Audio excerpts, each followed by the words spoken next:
Okay, well then let's get started. Welcome to today's class of the power of the proper listing. I am your host, Anthony. Just to give you a little information about who I am. My name is Anthony. I work here at Orange County Realtors. Been here now for officially over 19 years. Started off in the MLS department, so I know guaranteed I'll speak to all of you regarding rules, regulations, violations, all that fun stuff. What I'm also involved with is our outreach program. Our outreach program is designed to give you training on all your tools and products. So not only do I train here at the board, but I also train at the offices.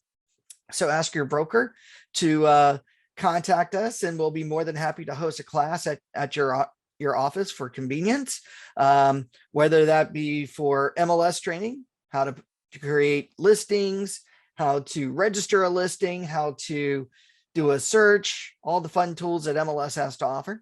I also am Zip Forms certified, so I can give Zip Forms training as well, training you how to create a transaction, digitally sign a transaction, of course, all the advanced tools that Zip Forms has to offer. And of course, I love training on tech. I love showing agents how they can utilize today's technology, whether it's their cell phones, tablet devices, or all the other technical tools that are available to you guys, social media, the whole gambit, to make your lives and real estate lives a lot easier. My whole goal with tech is to help you go paperless in your business. Now, maybe not get rid of paper fully, right? Because there still always seems to be that need, but maybe get rid of enough of it to make your lives a lot easier. Okay. Now, today, I know that Cece Robles is our co-host, but it looks like she's still in her grievance ethics hearing. So she won't be joining us today, but she is our MLS and Pro Standards Director. She's been employed with Orange County Realtors since 2015. She also gives training and, of course, Pro Standards, Code of Ethics, the whole 9 yards. She is our go-to person. A lot of times because she is involved in a lot of meetings. And of course, she gets to see a lot of the hearings that have been issued against other agents, agent to agent, client to agent, broker to agent, agent to broker, things like that, all regarding code of ethics and of course, MLS rule breaking. So she's really heavily involved in that. So her and I love tag teaming this class to go over these rules because we want to make it fun for you guys. Now, speaking of making it fun, I've got a nice little game for you. Now, if somebody can guess the number one answer here, you're going to get a nice little gift card, but real simple. A little quick question. Top 6 violations on the board. Can anyone tell me, if you know your rules and regulations, what would be your quick guess as to the most heavily violated rule in our MLS system? And you can write this down in the chat. So, and of course, I'm going to call it out. We're going to call your name, things like that. And I'm going to also display what those are. And based on those, we'll go over that. Let's see here. We got agency disclosure. Nope, that's not an MLS violation. That's more of a contracts violation. If you don't do an agency disclosure, we're actually talking about MLS violations today. Okay, Sherry. So that's a great answer. But yeah, what do you think would be the most violated rule within our MLS system? And again, don't be shy. Type in that answer into the chat box.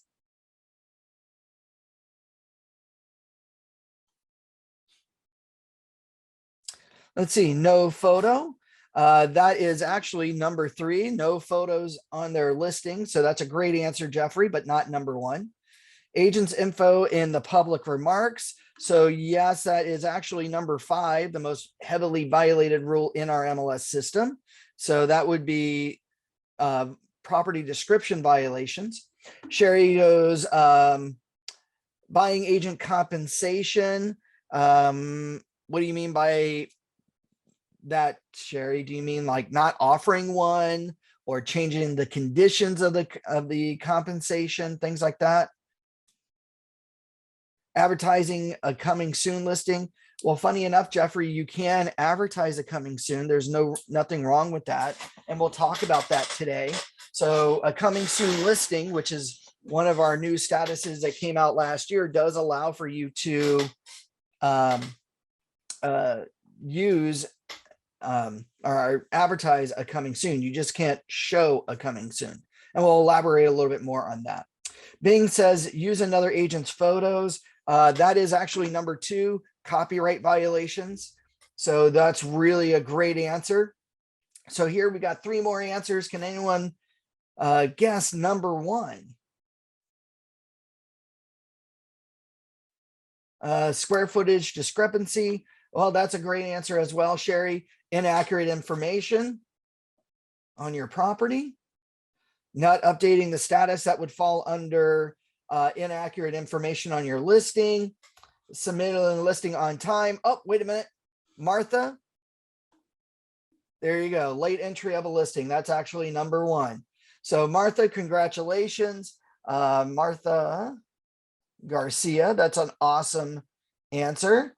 So late entry of a listing or not submitting that listing on time, that is the most violated MLS rule currently in our MLS database. So congratulations. If you want, you can send me a private chat giving me your email address, and I'll make sure that you get that $10 Amazon gift card emailed to you ASAP. Appointment without confirmation. Unfortunately, that is an MLS rule violation, Bing, but it is not one of the top 6. Now, the last one here is branded information on your media, like your photos and videos, basically your advertisements and things like that. So branded media is the other MLS rule. So congratulations, Martha, on that that answer.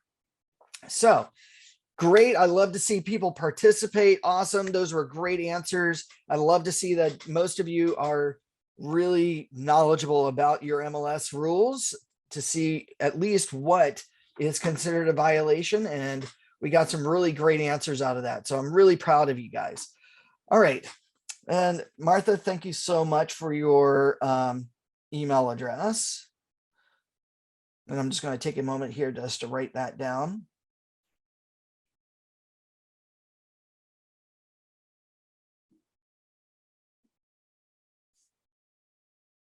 Perfect. All right. So real quickly, to go over some of these rules that we talked about. MLS Rule 12.5, the misuse of the public remarks field or the property description field. The property description field is only meant to describe the aesthetics of the property, its physical and aesthetic characteristics. So things that are prohibited in that property description are things like the gate codes, showing instructions, compensation information, lockbox data information, like the combo codes, things like that.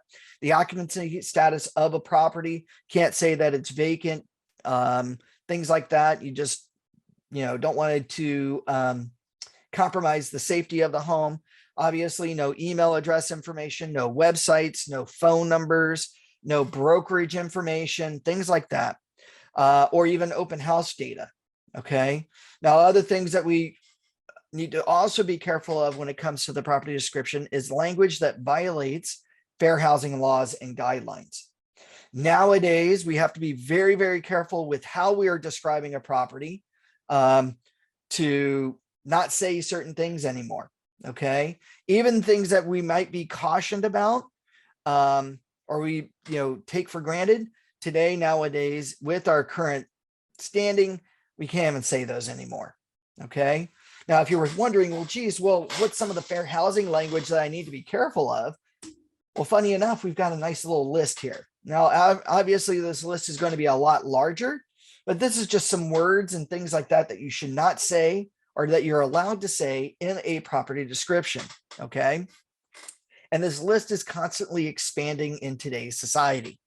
Now, you'll notice here that the phrases to avoid or be cautioned about, if it's even to be cautioned, you shouldn't be saying it. Okay.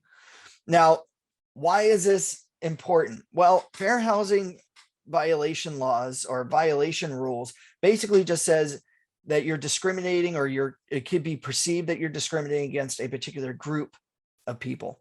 Okay, especially when it comes to home living, homeowner rights. Things that we need to avoid are things like you can't say it's for males only or women only or females only, right? You can't say things like this is a great home for a family. Why? Because not everybody's got a family. Can't say this is a great home for an executive. Why? Because not everybody's an executive. So we have to be really careful. Oh, and let's see here. Jeffrey, can you put the link in the chat? Sure. I can copy this link. Whoops. We'll just try to copy that if I can. I think I'm in presentation mode, but Jeffrey, you will get a copy of this presentation with the link in it. So no need to worry about that. Yun, are we going to get a list of that?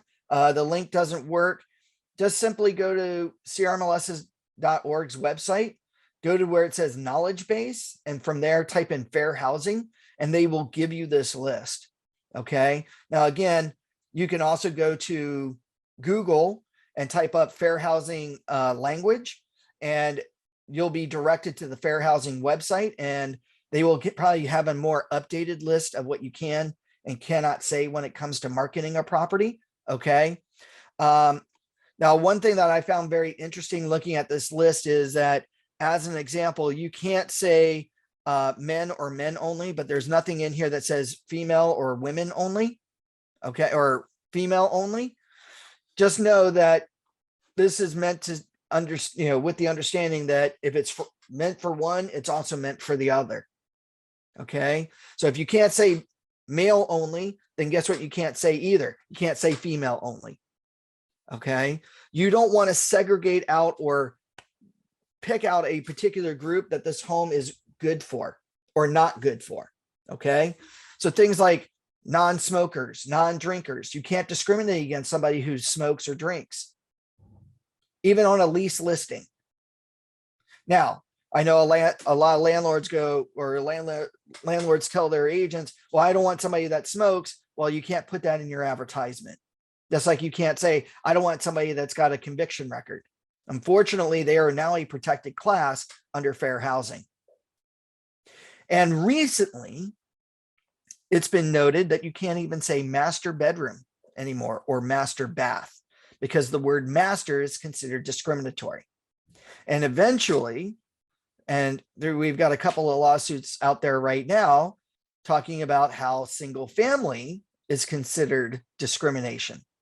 So CRMLS is keeping an eye out on those lawsuits, along with fair housing, to now have to come up with other language in describing a property. So it's probably a good advice to not say this is a single family resident property. You're probably going to need to say that this is either a attached or detached dwelling. Okay. So, and you can't say master bedroom anymore. You can only say, or should be only saying, main bedroom or primary bedroom. So we now have to get very, very creative on how we're describing things. As a matter of fact, even under these words to be cautioned about, if it's under caution, chances are, or is, especially per MLS rules, you can't say it. So things like walking distance. You should never, ever say walking distance. Why? Because not everybody's able to walk. You can say short distance to the park, or short distance to the beach, or short distance to the highway. Why is that more acceptable? Because it's all relative to the individual. One thing you definitely want to avoid is saying how far something is. So if you're saying 1 mile to the highway, guaranteed somebody's going to measure it out. And if it's off, now all of a sudden you fall under risk management. You've now put in erroneous data, because maybe it's only 0.9 miles to the freeway, not a mile, or maybe it's 1.05 miles to the highway. It's not exactly a mile. So what you want to do is avoid saying exact distances or exact measurements, things like that. Okay. especially in your property descriptions. Again, don't say things like, great home for a family, or this is a great home for a first-time homeowner.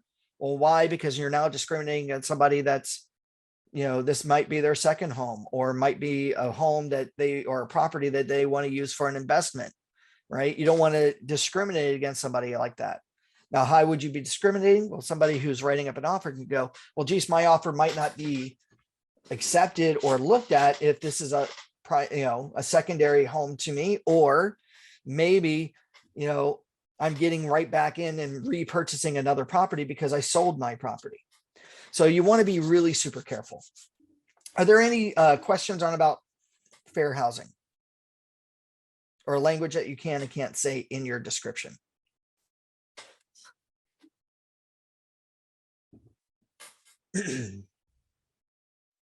All right, now real quickly, under the description field, we do have a field in the MLS called the syndication remarks. Now, it has been discovered by MLS that not all the third-party websites take the property description or give proper credit to the listing agent or listing broker. Now, this is where the syndication remarks field helps out, because the syndication remarks field does afford an agent to put in things like branded virtual tours, their email address, their phone numbers, things like that, even though all the other parts of the property description or all the other parts might apply, like fair housing, compromising the safety of the home, like saying it's vacant, go to rec, things like this. But this does afford, this section here does afford you to at least brand the property back to you. You can say listed by Anthony Breed of Jack and Jill Real Estate. Call for showing at 949-555-5555, things like that. But the syndication remarks has the same number of characters as the property description, basically about 2,500 characters. Now, if you have a listing right now, you'll probably notice that in the syndication remarks, it looks or it mimics exactly what the property description has, because this is not a required field. So when you save a listing as active, the property description is automatically copied into this field. Now, if you want this field to be picked up, or when this field is picked up by other websites that don't give the listing agent credit, and you want to put your other information in here, if you've already met the character limit, you might need to reword this section a little bit to accommodate the other stuff you want to input in. Okay, so be really careful about that. And excuse me a second. Are there any questions on this?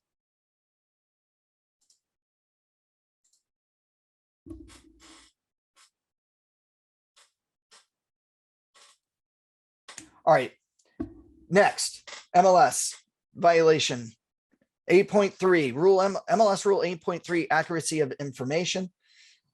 Per this MLS rule, it is the responsibility of you and your broker to make sure that anytime you input the listing into the MLS, that the information that you're putting in about the listing is deemed accurate and reliable to the best of your knowledge. So this means that you must at least try to verify the information that you're inputting in as true and accurate. So no longer do you not input the APN number when you know for sure, based on the title records, based on realist tax records, that there is an APN number. You got to make sure that you reflect the correct bedroom count, the area, MLS area, the bathrooms, the square footage, what site or what information or where you got the square footage data from. You got to make sure your statuses are up to date, right? You got to make sure your statuses on your listing are up to date and correct for your situation. Now, this information, if it's discovered by you, when you've input it in and you discover that there's other information that needs to be inputted in, right? Or you need to change information, you've got 2 calendar days. Okay, 2 calendar days, 48 hours to go into your listing to fix it. Now, real quickly, the MLS statuses. Statuses are important. Anybody know the differences between your statuses? Like You know the difference between active, active under contract, pending, closed, canceled, withdrawn, expired. Anybody know those differences? Like as an example, can anyone tell me the difference between active under contract and pending? And again, you can type it in the chat.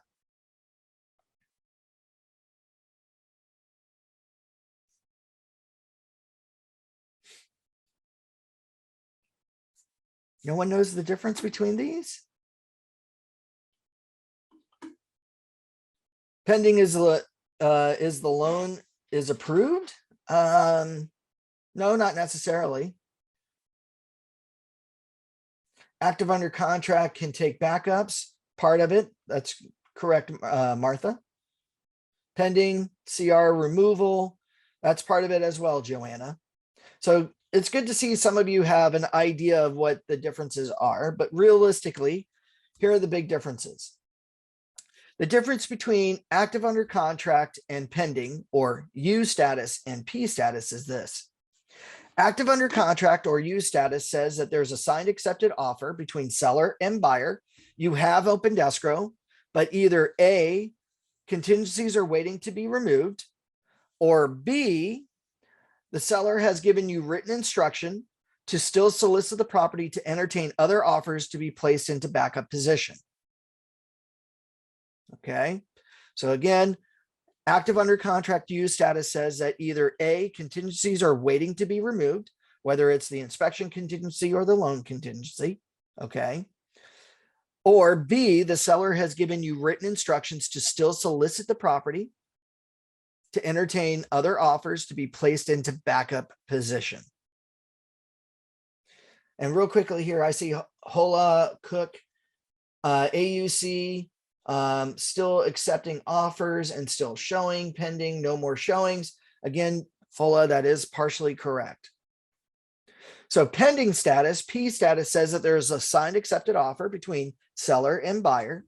You have opened escrow, but either A, contingencies have been removed, whether it's both contingencies or just one of them, or B, the seller has given you written instructions to no longer solicit the property any longer and just go with the one firm offer. So again, pending status, P status, says that the contingencies have been removed, or the seller has given you written instructions to no longer solicit the property any longer and just go with that one firm offer. It is perfectly feasible to take a listing from active and put it directly into pending status, depending on what your seller's wants are.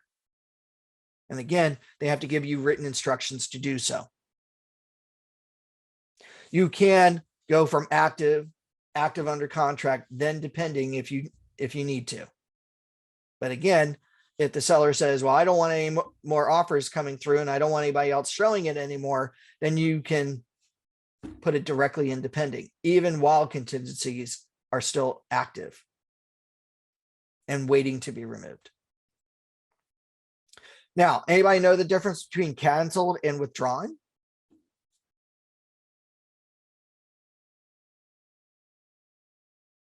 The difference between canceled, K status, and withdrawn, W status, is this. Withdrawn says that the seller wishes to no longer sell their home, but the listing agreement between seller and brokerage is still active. That means that while a property is in withdrawn status, no one else is allowed to solicit the property, and there will be no other listings in the MLS while that property is in withdrawn status, meaning that no one can relist it, not even the same agent. Canceled status, or K, says that the seller wishes to no longer sell their home or list their property any longer, and that the listing agreement between seller and brokerage has been officially terminated or canceled. Now, the only person that's allowed to cancel a listing is the broker. Even though maybe you as the agent have started the paperwork, until that broker's signature is on that cancellation of contract, that property cannot be canceled, which is why you as an agent cannot go into the MLS and cancel your listings. Only the broker can. Obviously, everybody knows sold or closed as status means that you've actually officially closed escrow.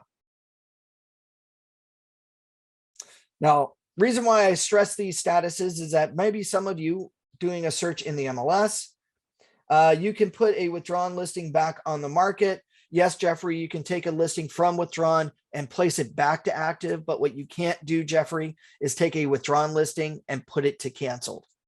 That choice is not available to you as an agent, only a broker or the broker of the office. All right. Contradiction of statuses. This is why we talk about statuses, is that things like this. You see a listing in the MLS that's active, but then down below under the showing instructions, it says no showings until a certain date. Well, technically, active says that the property is up for sale and offers are being solicited and showings are allowed to happen right then and there. So how can you have a listing that's allowed to be shown when you're not allowing any showings? So be careful of that contradiction of status. Okay. Don't put your listings on active if you're not allowing any showings to happen until a certain date. That happens a lot with rentals. Yes. This is why inaccurate information is on our top 6, because people keep doing this on their listings, whether it's for sale or for lease, whether it's commercial or residential. You guys have to be super careful about doing stuff like that. This is about a $250 fine. Now, another violation part of this inaccurate information regarding the status is the auto sold. How many of you have gone into the MLS to look for a sold for your CMAs and you've noticed that little red flag next to the S? This little red flag indicates that the system itself closed out the property, not the listing agent. Now, some of you may or may not be aware of this, that when you have a listing in the MLS, it's your responsibility, again, as we just talked about, to make sure that you report your listing as accurate as possible, correct? So when you go to get into escrow, you've got 2 calendar days to put that listing from active and put it into either active under contract or pending. Now, when you do that, what happens is that you're given a list of information or required information that you have to put in on your pending or active under contract listing. Things like when you opened escrow, projected close price, the buying agent information or the leasing agent information, and of course, when you think that escrow should be closing, a projected COE date. Now, once you report that listing as active under contract or pending, that information is not public until that listing actually closes. Now, at that point, it's up to you to make sure that your listing gets reported closed on time. Now, the reason why this feature exists in the MLS is that agents in the past and current forget to close out their listings. Now, the reason why this flag happens is that the system will automatically close a listing 5 days past the projected COE date. Now, quick quiz. When we know that a status needs to be updated or something needs to be updated on our listing, how many days do we have to make sure that listing is up to date? Anybody? I know I've mentioned it a couple of times up to now. Correct, Jeffrey, 2. Correct, Martha, 2. So that means that if your listing auto closes on the 5th day, right? What does that mean? That means that your listing was in the MLS in the incorrect status for an extra 3 days. Which is why this is a violation. Now, CRMLS wants to make sure that you don't get a violation. So they like to make sure that there is a delay of escrow, that you have a chance to go in and extend out your projected COE date. Or maybe it closed earlier. Again, it's going to give you a reminder. If you did close earlier, close it out. So CRMLS sends you 4 courtesy notices to remind you about your upcoming closing. The first notice goes out 14 days prior to that projected COE date. The second notice goes out 7 days prior to that projected COE date. They send you a third notification 1 day prior to that COE date.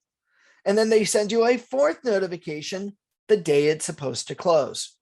So it gives you 4 different reminders via email to make sure that if that listing is not supposed to close on this date, that you go in and correct your listing. If you don't, then 3 days later, you get a violation saying you're 3 days past your projected COE date. So now all of a sudden you get a $100 fine. Then 2 days after that, when the system auto closes that listing, you now get a second fine of about $200 or of $500. So they gave you 2 days past to go in and make sure that you close out your listing or extend it out, which is automatically a fine. And then they send you a secondary fine an extra 3 days later when the system auto closes that listing. And when that listing auto closes, Santa Ana closes later today at 4:30 sorry. p.m. That was Alexa there. So in that case, when a listing goes closed, the only way to correct it is notifying the board. But by then, because you've received the fines, you got to pay fines. So make sure that now, is there an excuse for this? No. Anybody here have an escrow open right now? How much is the fine normally? It's $100 for that one, the first one 2 days past the projected COE date. And then the second one is an extra $500 when the system auto closes. So basically you got a $600 fine on that 5th day.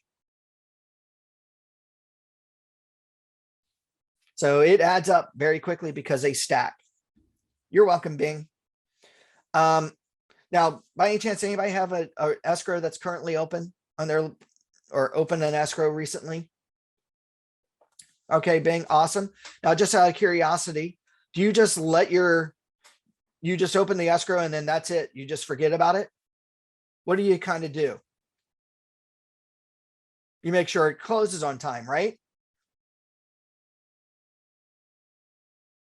You follow up, right? Because what happens when the property doesn't close? You what? You don't get paid, right? So I don't know of any real estate agent that does not follow up or follow to the letter to make sure that their listing closes on time, right? Now you say, of course, but there are listings in the MLS that auto close. Well, if you're paying attention to your listing to make sure it closes on time, there should be no reason why your listing in the MLS should ever go to auto close, right? You shouldn't conveniently forget or say, I'm too busy to follow up on my escrow. If you're that busy, then you might need to hire an assistant to help you make sure your listings close, right? But yeah, I don't know of any real estate agent that says that they're too busy to make sure that their listings close on time. That to me I've never heard that. So if they're making sure that escrows close, then they got to make sure that they put on their calendar to close out their listing on the MLS. You're right, Jeffrey, set it and forget it. I hope not. Don't set up the escrow and then just forget about it. Because I don't know of anybody who forgets not getting paid. All right. MLS rule 7.8, mandatory delivery of a listing. Okay. So this rule was updated and changed and came about last year after a couple of court cases about clear cooperation came up, few lawsuits. So CRMLS, based on these lawsuits that were filed against NAR and various other MLS systems for not having access or watching the listings or being able to show clients properties because they weren't aware of it, NAR and CAAR and CRMLS said there must be a mandatory input of all listings. Okay. So it's called the mandatory delivery. Now, this just basically means that the listing agent and or broker must either exclude the listing from the MLS or enter the listing into the MLS within 2 calendar days of the effective listing date. Now, this means that step 1, the seller signs a listing contract. Depending on when that listing date is effective, whether by on the contract or the last viable signature on the contract, whatever is later, now you've got 2 calendar days to either A, input that listing into the MLS as either a registered status listing, a coming soon listing, or an active listing. Now, this all hinges about when you also market the property. If you begin to immediately market the property, like a sign on the property or a social media post or anything like that, then that 2 calendar day requirement drops down to 1 business day or 1 calendar day to input that listing into the MLS based on your marketing as either a coming soon or an active listing. Now you'll notice here, marketing, you only have 2 statuses, coming soon or active. Non-marketing or no marketing whatsoever, that's registered. And we'll talk a little bit about this here in just a few minutes. So if the property is never ever to be marketed, then the listing does not need to be placed into coming soon or active. It must be placed under registered status. So this resulted based on this mandatory of submission back in 2020. I want to say it was May of 2020, the coming soon status. So coming soon allows you to market the property. So for sale signs, social media, postings, flyers, things like that. So you can market the property. You can even put it on your own personal website. The listing is displayed within the MLS. So other agents within the MLS know that the property is about to come active so that they can go and see it. Buying agent commission is offered. Now, what's nice is while the property is in coming soon status, days on market do not count, but there is only limited distribution to public websites from the MLS. No public website like Zillow, Realtor.com, OC Register, LA Times, any of those websites that get an IDX feed ever know about the property.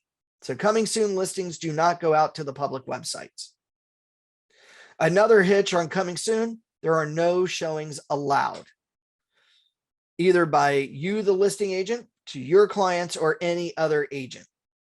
That property must be active to be allowed to be shown.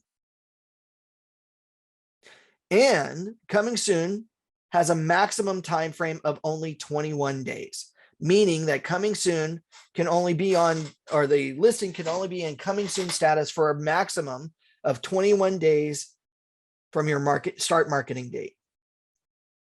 So yes, Jeffrey, full marketing is allowed.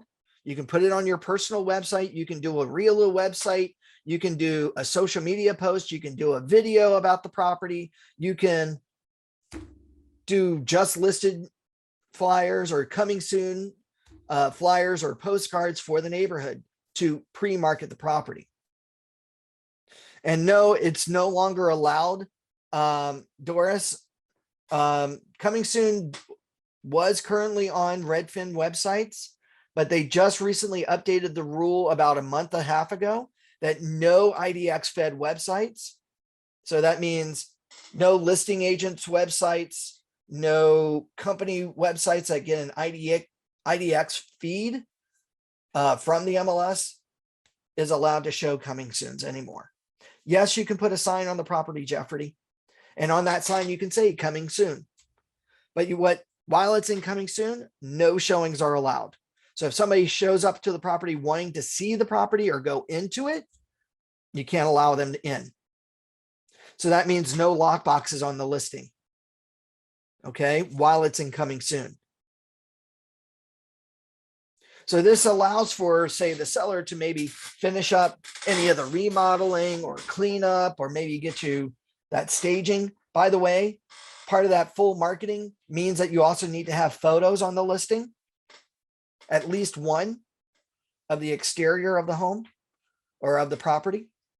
Okay. Now, by the way, something important to note, before entering the listing into coming soon status, you got to make sure that you have the form, the seller's instructions to input listing into coming soon status, that you get from Zip Forms, but it's not found under the California Association of Realtors library. It's actually found under the CRMLS library. So you have to go into Zip Forms, switch out the library, and find that input the listing into coming soon status form, because without it, you are now in violation of MLS rules, because these are written instructions from the seller telling you to put that listing into coming soon.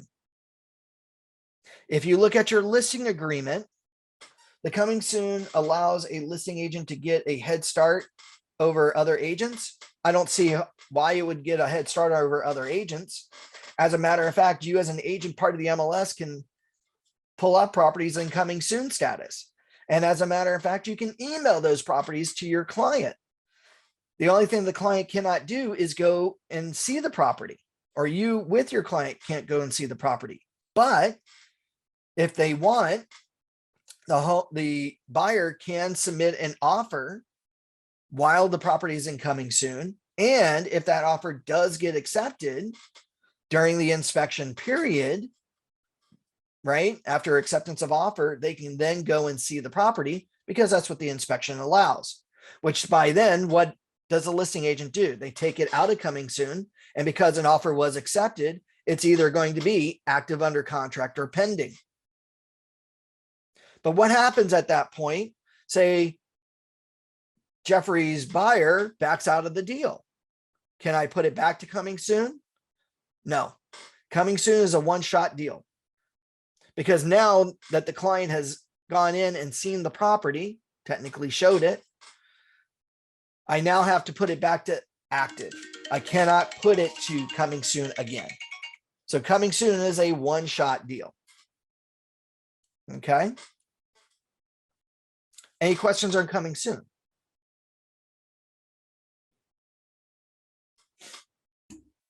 Now, by the way, MLS rule 7.9.1, no cooperation of a listing. The listing broker and agent may withhold a listing from the MLS if A, the seller in writing refuses to permit the property of being listed or listed to be marketed or advertised as defined by MLS rule 7.9. Okay.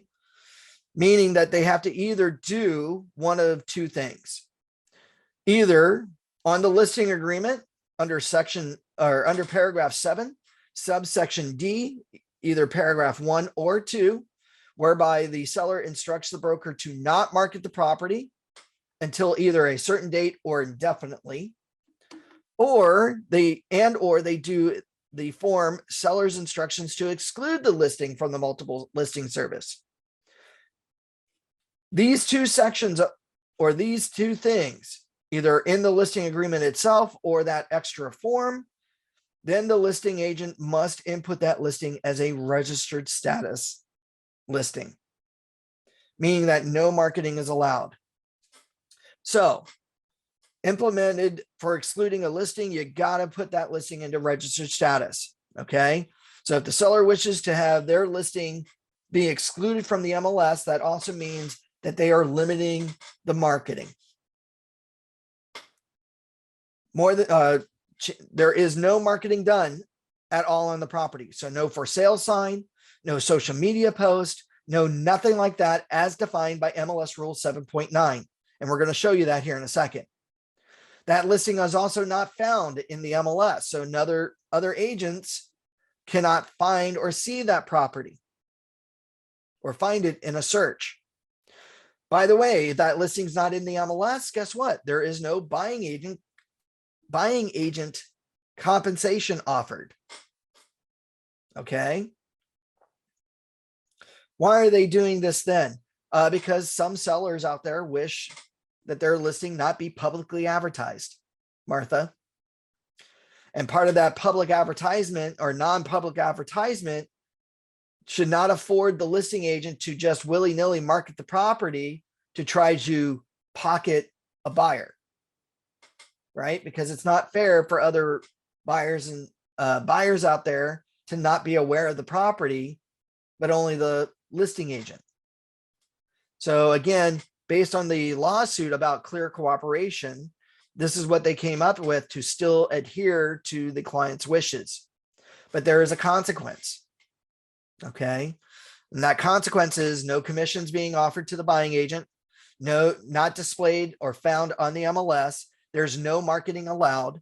Benefit, no days on market are counted because why? There's no advertising on it. No distribution from the MLS, so the public websites won't see it because why? No marketing is being done. Let's see here real quickly. Martha goes, so only a listing agent can sell it? Yes, no.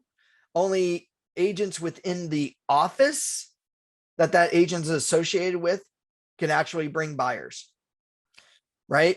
So the last part here, showings are only allowed to those people that have a listing broker client direct relationship, meaning that there is a form like the agency disclosure signed directly either with the agent within that agent's company that has the registered listing can actually see the property. So Martha, as the example, say you're the listing agent and you register the property.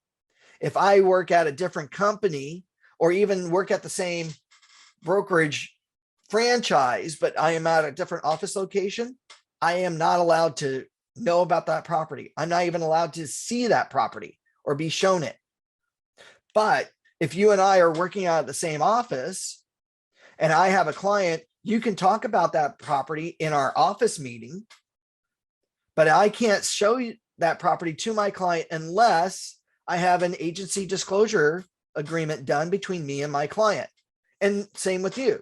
You can't show it to your clients to sell that property for that seller unless they have a signed agreement, an agency agreement to allow you to represent them directly, because that shows that client being tied with that particular office.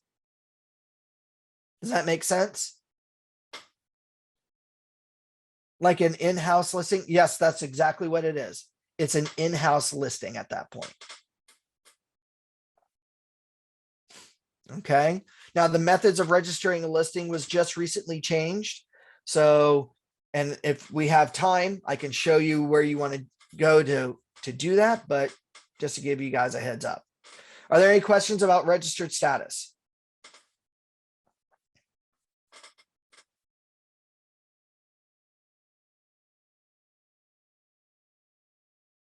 Okay. Now, by the way, here we go. We got a quick update to MLS rule 7.9. So the mandatory submission upon marketing within 1 business day. And I do believe that was just recently changed to say 1 calendar day of marketing or advertising. But the big thing I want to point out here is what marketing is considered. Marketing is or marketing or advertising includes, but is not limited to, any information about a property or its availability for sale or lease, displayed by any signs on the property, any websites, social media postings, brokerage or franchise operated websites, communication, whether it's written or, here's the big one, verbal. If anyone is talking about the property to other people, that's considered marketing and public marketing. So remember how I was saying no marketing is allowed based on paragraph 7, subsection D, either paragraph 1 or 2, where marketing is not allowed. If you talk about that property outside of your office, or another agent talks about it outside of your office, or even the client themselves talks about it, that is considered marketing. So be really, really super careful. Now, the big thing that I always tell people is if you have a client that's telling you they don't want it in the MLS, but they expect you to entertain the highest and best offer and do the best marketing. How can they expect you to do that when they immediately tie your hands? Right? Your listing goes out to more than 91,000 public websites when it goes active in the MLS, more than 91,000. And I want to say it's now officially 120,000 real estate agents part of CRMLS.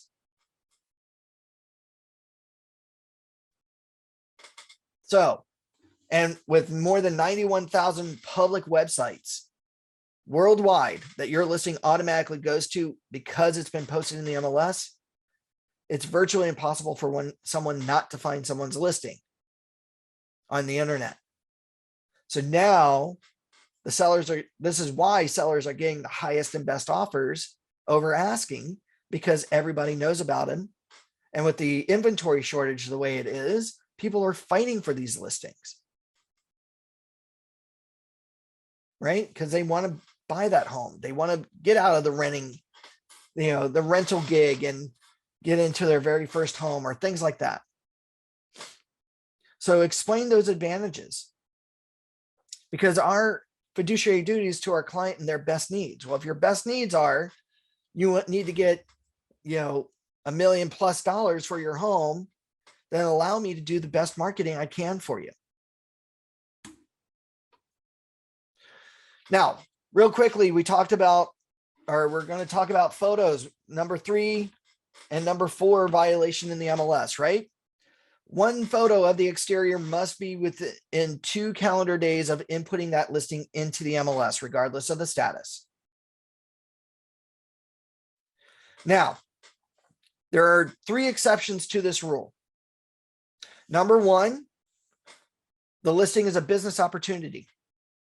Business opportunity listings under commercial do not require a listing photo, especially of the exterior. Second exception to the rule is that the listing is meant to be under the registered status. Registered status listings do not need photos because it's not being marketed. And number 3, in the listing agreement itself, especially the residential listing agreement under paragraph, I think it's either 11 or 14 now. I've got to relook at the listing agreement. The seller has given you specific written instructions to not take photos or videos of the property. In that case, you must submit a copy of that listing agreement or those written instructions by the homeowner to not have photos directly, or give those instructions or a copy of those instructions to MLS. So those are the only 3 exceptions. So again, business opportunity listings do not require a photo. A registered status listing does not require a photo. And of course, specific instructions from the property owner stating that photos and videos are not allowed to be taken of the home or of the property, then a copy of that must be submitted to CRMLS directly. Now, the very first photo does not have to be of the exterior. You can have up to 75 photos on a listing. One of those 75 must be of the exterior of the building as seen from the street. Now, if there are listings that have no exterior photo, that is an immediate fine of about $500.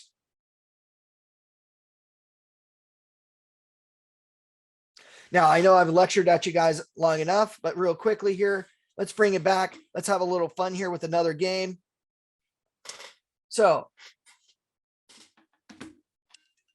this time, top 8 answers on the board. Type 8 answers on the board. Basically, what is not allowed in a photo or a video in the MLS? Can anyone guess answer number 1? So we've got agent information. So that would be number 8, their personal data. Sorry. I have my work phone directed to my cell phone, so I apologize for that. Let's see here. Branding. I see Jeffrey and Martha with branded information. So your branded information would be things like a watermark. So yes, the number 7. Animals, that's actually number 3 on our list. People are number 2 on our list. Personal effects, those are things inside the home. Those are things that you need to be careful about. Oh, wait a minute. I see Joanna Huang, the for sale sign with the agent photo. That is actually number 1. So congratulations, Joanna Huang, for guessing answer number 1, the agent sign. The agent real estate sign is not allowed to be in the photo. So congratulations on that one. So real quickly, the other answers here, number 6, phone numbers, websites, and of course, email addresses are not allowed in your photos or your videos. So Joanna, congratulations for guessing that number 1 answer. If you can, shoot me a private message here in the chat. Give me your email address, and you will also receive a $10 gift card for Amazon. So congratulations. So real quickly, MLS Rule 11.5, branded photos and virtual tours.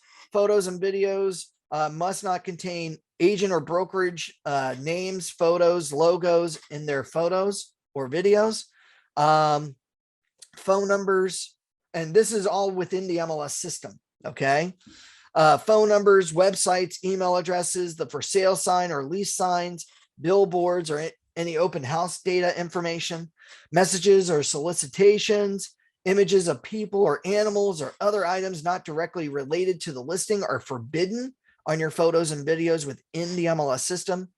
Virtual tours must be listing specific and of course must be hosted on a non-branded public link for your videos. Now it can be hosted on YouTube, but if it's on your YouTube channel, that YouTube channel cannot be branded. Now you can always create an unbranded YouTube channel, which is awesome. I do have a how-to video on how to do that. Whoops.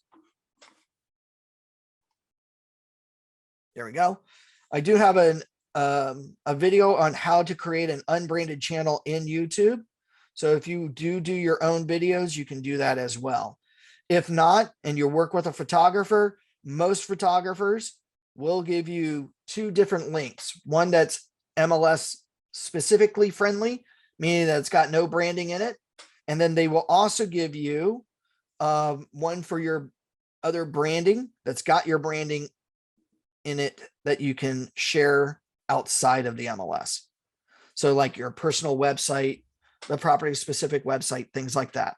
So talk to your photographer if they do that. Now, just real quickly, just to show you some examples of what I mean. These are actual pictures that were pulled from the MLS, just to give you some ideas of what's not allowed. So here, real quickly, and as an example, in the top right corner or left corner here, we got a photo rendering of a property. Okay. Now, one of the things that we talked about, accuracy of information, right? This also pertains to your photos and videos. You want an actual representation of what the property looks like. Now, if it's not an actual physical picture of the property, then you can have a drawing of the property, but it must be of what the property actually looks like or will look like. So if you're talking about a new home build where the property is not officially built yet, they usually have a photo rendering of what the house should look like after it's been built. That is allowed. So unless this house looks exactly like this on this exact ground with this exact sky, it shouldn't be in the MLS. Now, yes, we see here, Jeffrey, the party video, the party picture, right? The lifestyles. Well, what's the problem here? Do these people come with the property? But I also can make out faces. Okay. Did I get a photo agreement with all these individuals using them in my marketing? Probably not. So I shouldn't be using this photo in my marketing. Okay. This is huge for lifestyle photos. When you're taking pictures of maybe the beach, or the peer or the community, be careful not to make out people's faces in those. Okay. So those would be allowed, but here in this home, yes, the agent wanted to show that this is a great home for entertainment, but understand that we can make out faces. Okay. And again, unless I have their individual consent to use their image in my marketing, I shouldn't be doing it. Okay. Just like with the picture of the animal. Now, animals are considered property. So unless this dog comes with this home, I shouldn't be using this picture. Okay. Now, I've only known that out of the 19 years of my life, something like this, where the animal actually came with the home or with the property, maybe 2 or 3 times, especially the dogs. A few years ago, Bing, you got to be careful with blueprints, because blueprints are not your images, they're copyright, right? Which we'll talk about over here to the far right. Copyright ownership of another entity. Okay. Now, real quickly back here to the dog. I've only known the dogs to come with the home, and the agent actually wrote that in on their private remarks. The dogs come with the home, the sale of the home. The homeowners could not take their dogs. So they had the pictures of what the dogs look like because it did come with the home. Okay. So just be mindful of that. To Bing's question here about like blueprints, you got to be careful of blueprints or floor plans, because those are copyright material of other entities, just like using Google satellite view photos or street view photos of a home is illegal in the MLS. Unless you're paying that particular entity the rights to use their photos or their intellectual property for your marketing to gain monetary value, you shouldn't be using it. So please don't use Google's photos or the city photos or someone else's photos from their listings onto yours. Unless you were given written permission or you paid them for the rights, which now they have to give you something in writing saying what they gave you those rights for, you shouldn't be using their photos or videos in your listing. Here, I love this one. This one, lovely. Here says Google Maps, okay? And they just put that on their listing. This one down below it, the agent literally did a screenshot, printed it, placed it on a sheet of paper, hand wrote a description, and then rescanned it and tried to pass it off as their own when it clearly still states Google Image or Google Street View. Just because you take someone else's image and then you modify it does not make it yours. Now, not only is this over here to the far right, a $2,500 fine from the MLS immediately, but this is also a federal violation. And Google has gotten really smart to file federal lawsuits against real estate agents for using their Google images in their marketing. Now, granted, Google does have a standing thing that you can use images that you find on Google, that is Google, for education purposes. But the problem is this: I sell this home, what do I gain? I gain a commission, so I got paid. So this is no longer an educational image. This is a monetary image. Now, a federal fine for copyright infringement is $150,000 immediate fine for every image and every incident used or discovered. So think about it. If Google sued you as a real estate agent for federal copyright violations, they pick out the MLS, they might pick out the IDX Fed website from your personal website or your company website. And of course, maybe you put it on a flyer, right? So now those just right there are 1, 2, 3 violations at $150,000 per incident. Right there, that's a what? $450,000 fine. That's an immediate fine from the federal government. paid directly to Google. So real quickly, does anybody want to pay or have $450,000 just laying around just to give it away to another entity? Probably not, right? So do not use somebody else's images or videos without their written consent, or you've paid for it. And even if you paid for it, they've got to give you written consent over what rights you have to it. Okay. Now, by the way, over here back in the top middle of the people, this is not just showing the party house, but think about this as well. The pictures of the family on the walls and on the, counters and things like that, remove those. Okay. Especially pictures of small children. We have to think about safety nowadays when it comes to your listings. Your listing goes out worldwide on the internet. So if you got a picture where it's got the image of the children or a picture of the children on the wall going up the stairs, now what have you told some of these internet predators nowadays? The address of the property and where to find small children. That compromises the safety of the home. So good idea. Take those photos down. Now, the one that I definitely always laugh about when I see, because it's also a violation. Anybody ever see the pictures of the children's room? And on the child's wall is their written name across the wall, because little Johnny or little Michelle can't remember their name from one day to the next, and mom and dad have to remind them of their name, right? And anybody remember that little term back in the day when we went to school called stranger danger? What was one of the big things that the school told us to tell our parents not to do? Anybody remember?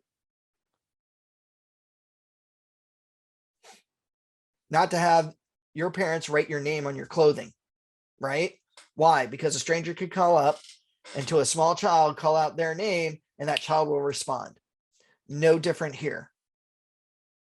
If your photographer takes a picture of that room, guess what? Probably shouldn't use those photos.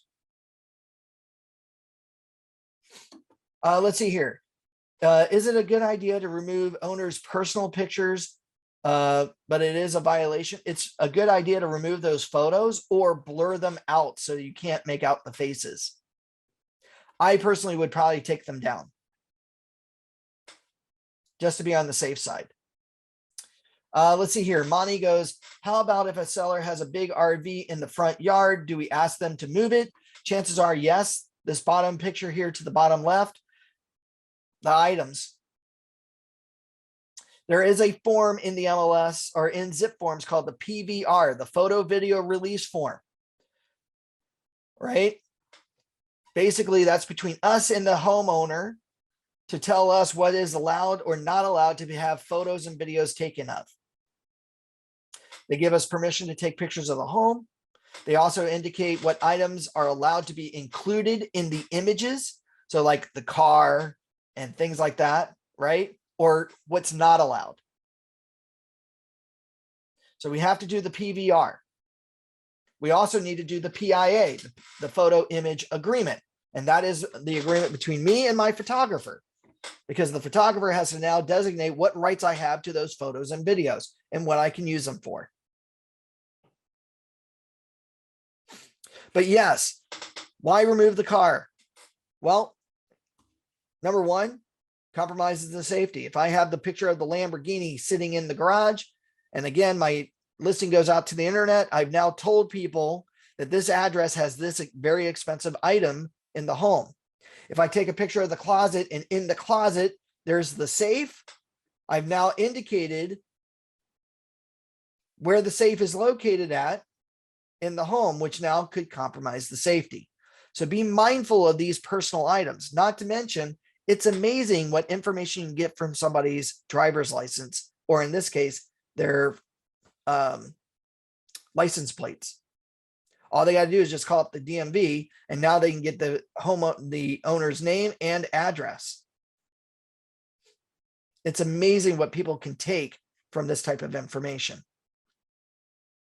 If you have a sign in the front yard, blur it out, or take a picture of the exterior real quick before your sign goes up. Are there any questions about the photos real quick? And I know we're over by about 12 minutes, but I promise we'll be done in the next 3. Unless you guys have lots of questions. All right, so where can you access these full-on MLS rules? Because there's so many more rules and regulations that we need to be careful of. Very simply, just simply go to ocrealtors.org. From there, move your mouse to where it says Member Services. A drop-down menu will appear. Click on MLS. From here, click on the Rules and Policies. Here you can access 2 things. Number 1 is the full-on 55-page full-on rules and regulations of what you can and cannot do with the MLS data. What is and is not allowed on a listing. Okay. Now, granted, we went over 6 of the things in the MLS, but there are about 18 different rules and regulations that we have to be careful of. Being asked here real quickly, I did see the other agent put a photo of an expensive car parked in the garage.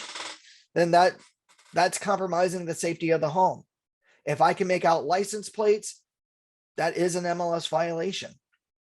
Now, if the expensive car comes with the property, then, hey, that's good to know, but I'd still be very wary of using a photo like that in my listing, just because nowadays with people breaking into homes and things like that, stealing items, this is not a typical city problem, as some people have said in the news media.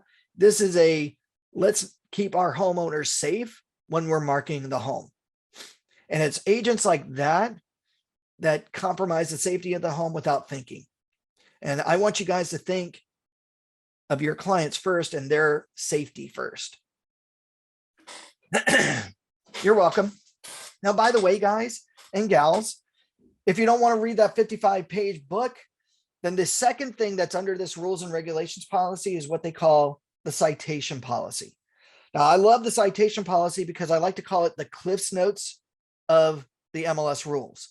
Anybody know what the Cliff's Notes or what Cliff's Notes was back in the day? And still is.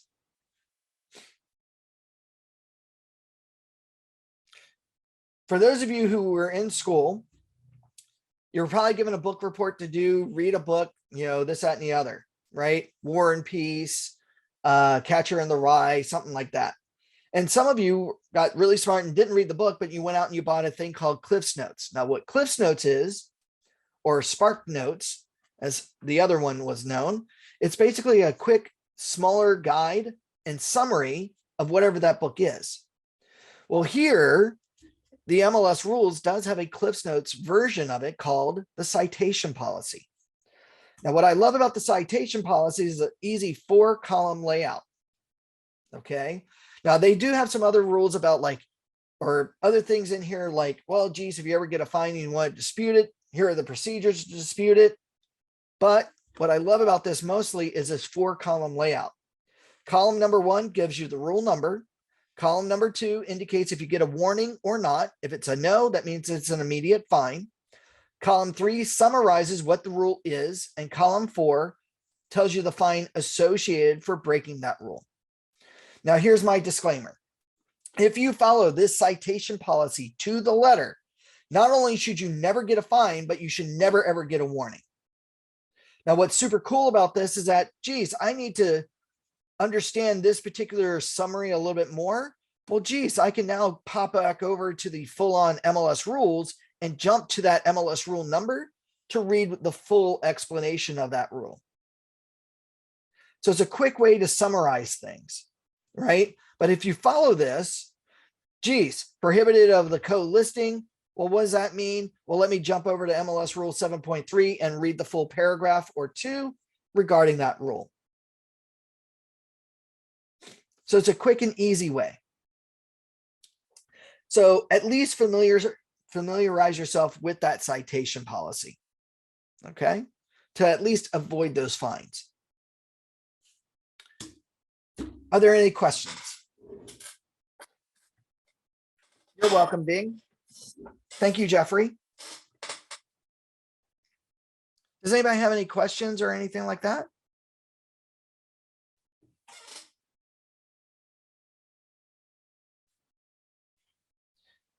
Can I get it by paper? Of course, Bing, what you would then do is just go to the citation policy. When you open up the PDF document, just print it out on your printer or download it.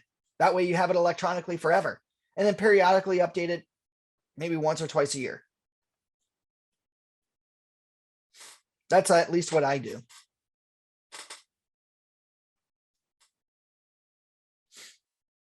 Or bookmark it. Well, are there any other questions? Well, if you guys have any other questions, and I'm just going to bring up my information here real quick. If you do have any questions, please feel free to either call me or email me. My phone number is 949-586-6800. My extension is 104. Or feel free to email me at Tony, Tony, at ocrealtors.org. And Joanna, what is the numeric for coming soon? That is the letter C for coming soon.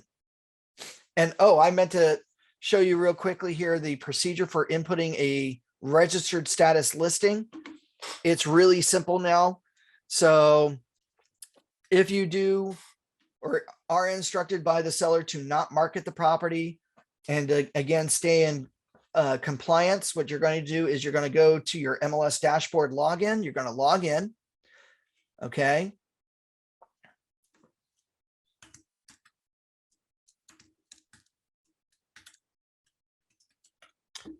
Now, before you go to the CRMLS login, so here you get to your dashboard. Before you access the MLS itself, to register a listing, simply come over to the tool down below where it says CRMLS resources and click on the listing toolbox tool. The listing toolbox tool will allow us to register our listing. So when we click on this, we're going to now sign in with our Clarity system. It now opens up, and now to register a listing, we're going to simply click on register listings. From here, will give us a list of all of our registered listings that we have. To add a listing, simply come over to the top left, click on new, and then follow the easy 4-step prompts. Here we just find the property, put in the property data, put in the listing information like what property type it is, the list price, listing contract, and of course the expiration date. If we're told based on our listing agreement to start marketing on a certain date, we can put that date in as well. Here we'd have ourselves as the listing agent. And if we have a co-listing agent because of our team, put in your co-list agent, and now confirm the data, save it, and it will now be added to your list of registered listings. Easy peasy, fresh and easy. Less than 5 minutes to input this listing in.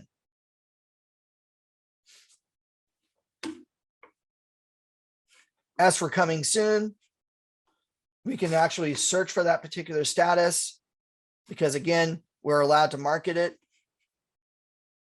right? But we just can't show it. So here under search, detailed, there's the status of coming soon. Put in the city or cities.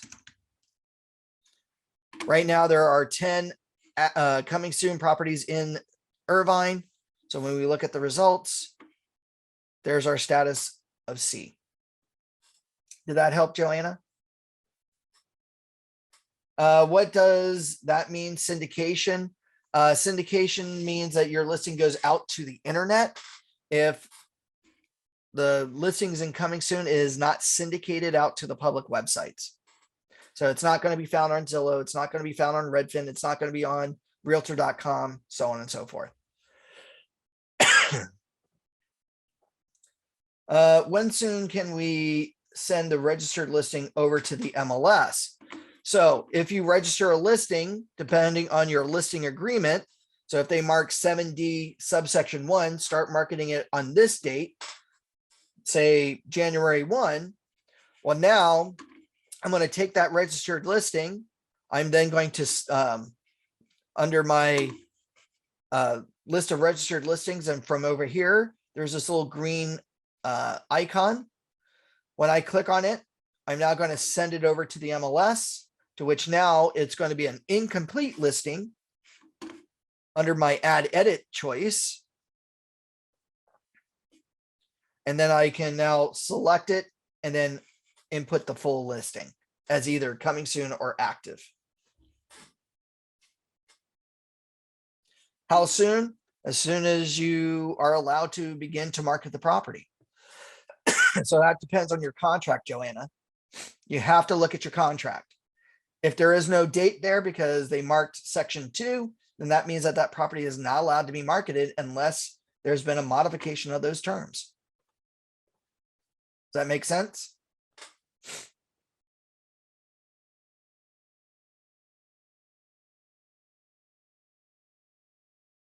Does that help?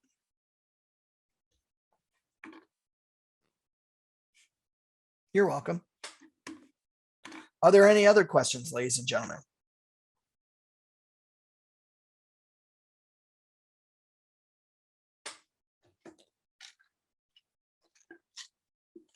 Well, if there are no other questions, I want to thank everybody for attending today. I hope you all have a great and fun holiday. Again, if you have to, or if you want to, please feel free to either call me or email me. My information's up on the screen. Can you send me YouTube info? Sure, we can do that as well. For the unbranded, how to make that. That is also on our website, but we can include that as well in our link to you. But real simple, if you go to Orange County Realtors website, from here under, I do believe it's under education, video library. From here, we do have a video under view more.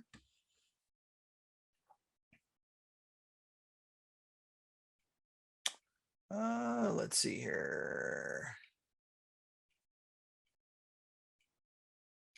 Oh, if it's not there, not a problem. YouTube.com.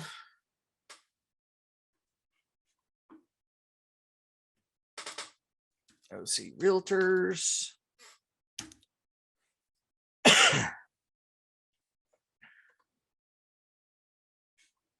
And let's see here. How to create an unbranded YouTube channel. So do a search for OC Realtors. And then from here, you can see how to create an unbranded YouTube channel on OC Realtors' YouTube channel. Does that help, Martha? Excellent. Are there any other questions, ladies and gentlemen?